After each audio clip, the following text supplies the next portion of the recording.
The Chicago Bulls and the Detroit Pistons talk a Zach Lavine trade. But what's the hold up? We're going to break that down and talk about it. And then we're going to talk about the loss against the Los Angeles Lakers last night and what's next for Patrick Williams' development. Y'all know we're going to talk about it, break it down. But you got to hear the music first.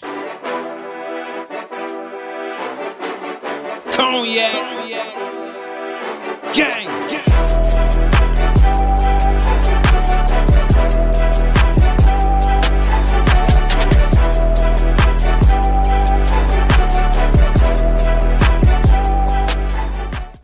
Shy Boys Podcast with the Cognac Boys. I'm Cognac Boy Bobby, and I'm holding it down on another episode of Shy Boys Podcast. If you're tuning in with me today, make sure you hit the like button, subscribe to the channel, and hit that notification bell as well. Now, we know there's been a lot of trade discussions and a lot of things that we wanted to see done from the Chicago Bulls, and it just was reported a little bit yesterday in the afternoon, around the evening time, that the Bulls and the Detroit Pistons have actually talked a Zach Lavine trade centered around Bojan Bogdanovic first, and the Bulls would like to add a young player into that trade, and I assume that they might want a few assets as well. But right now, the Detroit Pistons, they are not looking to trade some of their young pieces that the Bulls might covet. That's Cade Cunningham, Jaden Ivey, Jalen Duren, and Ausar Thompson. And I'm not mad at the Chicago Bulls for trying to get one of these young players. I believe that the young player that the Pistons might have to depart with is Jaden Ivey. You know what I'm saying? I understand the resentment to go ahead and trade Cade Cunningham away if you're the Pistons. That's your guy that you're going to have, your point guard of the future. So you want to hang on to him. You got Jalen Duren. That's one of your big guys you want to hang on to. And then one of the Thompson twins you want to hang on to. So that leaves the odd man out in my eyes, Jaden Ivey. And I say, if no deal is being done that doesn't include Jaden Ivey, I'm on the side of the Chicago Bulls on that. Because yes, we want Bojan Bogdanovic, but we need something back as well. Y'all can't sit here and say that we just gonna take a bunch of scrubs and then y'all throw in a bunch of a bunch of draft picks in there just to make it feel like that this Zach Lavine trade is good. I feel like a Jaden Ivey and a Bojan Bogdanovic should be a starter for what a Zach Lavine trade should look like if we look into trade to one of our arch rivals in the first place. We need something to sweeten up these pancakes. Yes, it's early, so we talking about pancakes, y'all. Y'all know that good, those great pancakes that your grandma used to make for you on Saturday or Sunday morning. Y'all know it was different than the pancakes that was given to you at school during the week. Let's keep it a buck.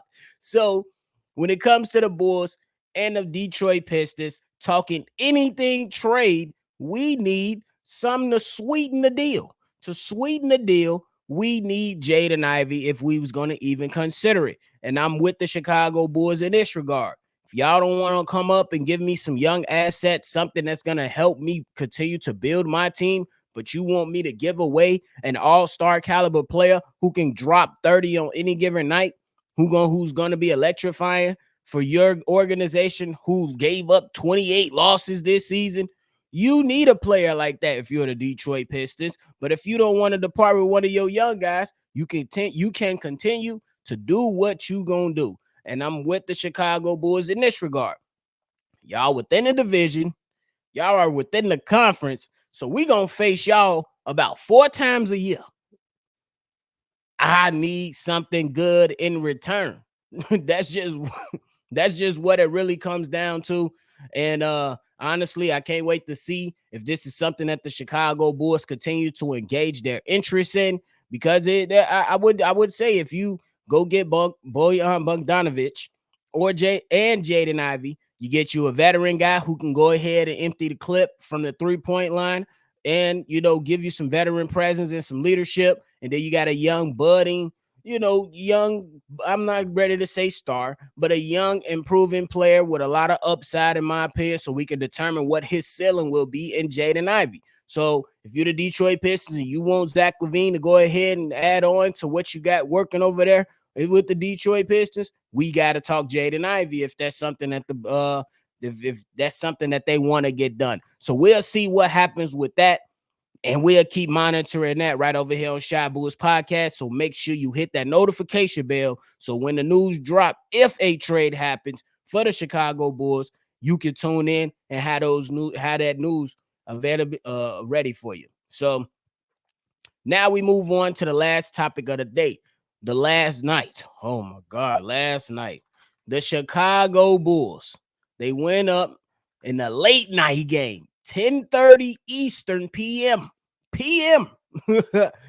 They lost to the Los Angeles Lakers 141-132 in a game to where it was really competitive within that first half, kind of, until the end of that second quarter when the Bulls allowed the Los Angeles Lakers to go on a 12-on run just to push it to double-digit leads, and the Chicago Bulls essentially got whooped for most of the night. It was that they fought back, but it was too late. The effort wasn't there for the entirety of the game.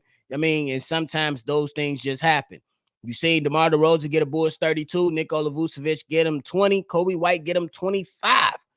Caruso with contributions of 17, Ayo Sumo with contributions of 18, Andre Drummond with contributions of 11. That's 1, 2, 3, 4, 5, 6 players in double figures. And I think that when you look at everything for what it really is, the Chicago Bulls, they had a great fighting chance, but they made too many mistakes and allowed too many things to happen in this game to where that lead was never able to get down to a reasonable score to where the Bulls can really make a push to try to win last night's game. But it is what it is. I know Billy Donovan, he tried multiple things because the Lakers over the Chicago Bulls, they bowled, they come in with a lot of size and with a lot of experience. And on most of the night, it seemed like there was no resistance for LeBron James or Anthony Davis. And that's something that the Chicago Bulls have dealt with for the last few seasons, and that's size, the lack of size. I give credit for Billy Donovan for trying to roll out the lineup of the Twin Towers for the Chicago Bulls and Andre Drummond and Nikola Vucevic. But when you're going against LeBron and AD, that just is not good enough. I mean, it was a great idea, I guess, if you want to go ahead and give Billy Donovan a little bit of credit, but it just wasn't good enough. And honestly, the lineup probably came too late, because the Bulls was pretty much getting killed right there when it came to the rebounding board and all that stuff. So you just gotta take it for what it really is. The Bulls overall, they got over. They were +9 with total rebounds and actually had 12 offensive rebounds. So they really didn't get killed. They really won the battle. If you're looking at everything, it's just that sometimes when you make too many mistakes, like the Chicago Bulls, when they turn the ball over 16 times, you know what I'm saying? That hurts for a team that really is really good with taking care of the basketball for the most part, at least statistically. You want to see them be able to do things a little bit different. And that 3-point shot, it wasn't that pretty either. The Lakers shot 64%, while the Bulls shot 32% from the 3-point line, and that probably wasn't the deciding factor. But the point of the whole discussion here is that I want to talk about what's next for Patrick Williams' development. And I think that one of the biggest things is, if you listen to Stacey King last night during the broadcast, Stacey King brings up the fact that Patrick Williams shows too much respect. He gives too much respect to his opponents in this regard. He wanted, from what he was seeing, Patrick Williams was supposed to provide a little bit more resistance to a LeBron James. He felt like Patrick Williams was allowing LeBron James to do pretty much whatever, that he was to do pretty much whatever he wanted to do. And in that sense, you got to look at Patrick Williams and say, hey, what's next in that development? For me, what's next in that development is his aggression on a defensive end. Patrick Williams, just like Stacey King mentioned during the broadcast, has been guarding the guys like Kevin Durant, Giannis Antetokounmpo, LeBron James, his entire career thus far. He was a rookie guarding these guys. a rookie. So at this point, with all your skin in the game, you should be able to defensively be able to bump with these guys, be able to provide a little bit of aggression. And I really want to see if Patrick Williams can continue to break out some of that aggression. We've seen the aggression more often on the offensive side. We've seen the defensive aggression fluctuate a little bit more so than if we was talking about the offensive aggression. And I think that when you get Patrick Williams with the body size that he has and the makeup of his body, he should be able to compete with most of these guys that he's going to be guarding each and every night. Don't get me wrong, it's LeBron freaking James. He's going to go ahead and drop 25 points or 20 whatever points. But the goal is for Patrick Williams is you're supposed to make these the hardest 25 points of the night. That's the whole point of the whole thing. Patrick Williams is supposed to make the whole night difficult for whoever he's guarding. And I think that's the next step for his development. He has the arm length, he has the height, the body size, the power, the strength. He has all those things available to him. You just want him to see him. You just want to see him anchored down on that and be able to be like, yeah, this my night. Ain't no way you finna get an easy 25 on me. I'm Patrick Williams. I think that comes with a little bit of confidence, and he got to hone in on that to the point to where he could be able to go out and push back against some of these other guys.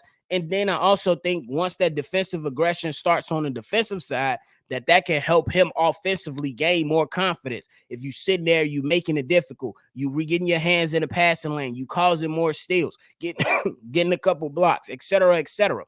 So you want to see that from Patrick Williams, and I think that's the next step in his development. It's to continue the aggression on both ends of the floor. We like to focus on a lot of the things on the offensive side of the floor, but the defensive side, Patrick Williams should really lock that down because he can legitly be, at least for right now, a 3-and-D player, and we can see if he can evolve to something much greater, as the season goes on and leading into next season, because I expect Patrick Williams to be back. So that's just how I'm looking at it. But hey, y'all let me know how y'all feeling about Patrick Williams. What's the next step in his development in your mind? And then when it comes to the Detroit Pistons, we talked about it earlier. What's gonna be the criteria for a trade to get done in your mind? Let me know, because that is it for me today. Make sure you tune in. You hit the like button, subscribe to the channel if you haven't done so already. Lock in. If you want to call in and be a part of our mailbag episodes, we have a mailbag number, a voicemail number. That number is 773-242-9219. This is another episode of Shy Boys Podcast. I'm Bobby. I'm going to catch y'all on the next one for sure. Cognac. Gang.